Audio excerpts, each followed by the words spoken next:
Hello friends, आज मु आपको देव्र छोटिया इंटरेस्टिंग स्टोरीटे कहवाक जाऊँगी। देव्र 6 दिनर लव स्टोरी को नहीं थरे देव्र कॉलेज एवं आउ गोटे कॉलेज मिसी एनसीसी कैंप्रे जावाक बाहरी थे। दीटा कॉलेज गोटे बस रे जावाई ठीक कले।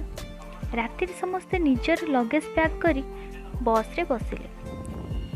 देव जो सीट रे बसी तार आर पाख सीट रे अन्य कॉलेज झीटी बसी आ देव्र पछ सीट रे अन्य कॉलेज झीटी बसी।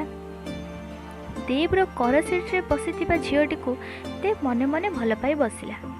आ देव्र पछ सीट झील देव को मने मने भल पाउला। ये अजब दुनिया सतरे किए क्या चाहूँगी आ किए कांदुची।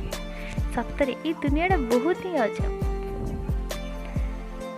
यही कथा भाबू भाबू एनसीसी कैंप पाखरे ओह्लैले। सेतेबेल को सकाळ हो जाए। समस्ते गाधुआ पाधुआ सारी खाइबा को जिया बेले देव से झीटी उपर नजर रखी रखी चलु थाए। शेष से खाइला बेले अन्य कॉलेज रो गोटे पुआ देव पाखरे बसी खाउतला। देव से झीटी विषय पुआ को पचारला और शुणा को पाइला परे झीटीर कथा मुंडरे हाथ दे चिंतार देव बसला। कौन शुणिला जानती? झीटी काले देव ठारू 2 वर्ष बड़ थिला। सेही समय देव को पसंद करुथिला झीटी आसी देव को आई लव यू कहला। सेतेबेले देव तो रागिकी पूरा थिला। से एते रागिकी थिला जे खाइबा फोपाड़ी के उठिकी पळेला। बिचरा झीटीर मन बहुत दुख हो गला। एमिति दिन सारा मन दुखरे देव बसी रहिला। संध्या बेले नाच गीत आरंभ होला। समस्ते मजा मस्ती कले किंतु बिचरा देव मन दुखरे पूरा भांगी पड़ेला।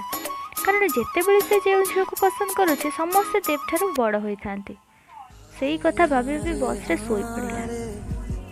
तापर दिन समस्ते घर को फेरिया बाहरिले। देव्र करसी से आउ गोटे झील बसीला। देव ताको देखिला परे भाविला सतरे भगवान जहाँ करती प्राणीकर मंगल ही करती। जदि से झीलटा को लव करी तेबे एकु कौन पाई थांती। एमिति भाभी भाभी बहुत खुशी गला। बस धीरे धीरे चलने को आरंभ कला। आतेबले देव डायरेक्ट से झीटी सहित कथा है।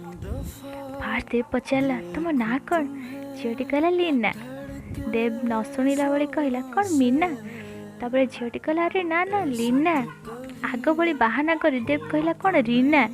झीटी कहला अरे ना LAINA लीना। देव कहला ओहो लीना। तापर देव लीना को पचारि चलला जे तुम घर कौटी एमती किछि किछि कथा हेबाको आरंभ कला। किछि समय पर कहला तुम व्हाट्सएप चलाओ? लीना कहला हाँ जे। देव कहला जदि तुम चाहिबो तेबे मते व्हाट्सएप नंबर दे पारिबो। झीटीर इच्छा थिला। आ संगे संगे देव्र कथा शुणी ता नंबर देदेला। एमिति कथा हो झीटी बस रु आग ओह्लैला। ता पर स्टॉपेज रे देव ओह्लैला। हाँ फ्रेश ही टिके रेस्ट नेले। किछि समय पर लीनार कॉल आसला। आ देव कथा है। ये थिला लीना सहित मिसबार 2 दिनर कथा। तृतीय दिन देव लीना को प्रपोज कला। आ लीना हाँ मारिदेला। चतुर्थ दिन देव तार मौसी घर को जावाक बाहरिला आ लीना को जणाइला। लीना देव को कहला गाड़ी धीरे चलेब आ मौसी घरे पहुँचला परे मते कॉल करिवो। देव हाँ हाँ मारी चलीगला। मौसी घरे पहुँची कॉल कलारू लीनार फोन वेटिंग। देव टिके टिके संदेह करने को लगिला। पंचम दिन देव लीनार नंबर को कौन कला जे लीनार दिन सारा कॉल हिस्ट्री देव जानीपारा। आउ लीनार गाँ पिला गोटे देव्र सांग थिला। से ताको पचारिला सबू लीना विषय पचारि बुझिला। शेष से जानिबा को पाइला जे लीना भी देव ठारू बयस रे बड़। षष्ठ दिन लीना देव को कॉल कला और देव लीना को अवॉइड कला। कारण से जानिबा को पाइला जे लीना आउ जन को लव करुचे। और मुख्य कारण थिला जे लीना देव ठारू बयस रे बड़। बिचरा देव कान मुंड आउ से चुपचाप रहिला। आपण भाबुथिबे यह गप होई थाई पारे किंतु ए कहानी पूरा सत। आपन को जदि वीडियोटी भल लगी थाए तेबे लाइक करंतु।